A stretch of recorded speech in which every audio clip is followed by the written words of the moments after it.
se va para los cielos, ese querido angelito, a rogar por sus abuelos, por sus padres y hermanitos. Cuando se muere la carne, el alma busca su sitio, adentro de una amapola o dentro de un pajarito. La tierra lo está esperando con su corazón abierto, por eso es que el angelito parece que está despierto. Cuando se muere la carne, el alma busca su centro, en el brillo de una rosa o de un pececito nuevo.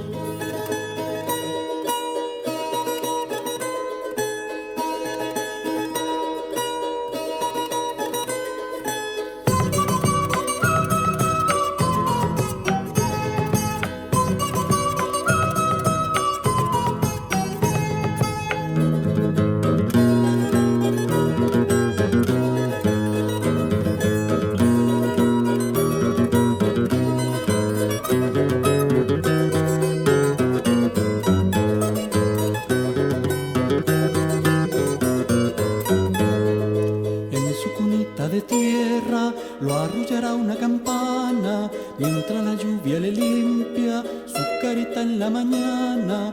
Cuando se muere la carne, el alma busca su diana, en los misterios del mundo que le ha abierto su ventana.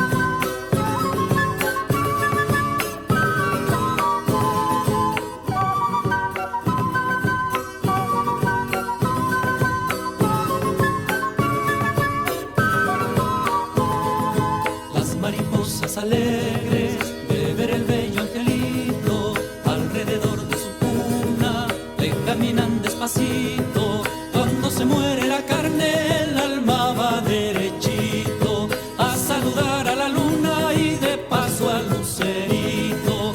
¿A dónde se fue su gracia? ¿A dónde fue su dulzura? ¿Por qué se cae su cuerpo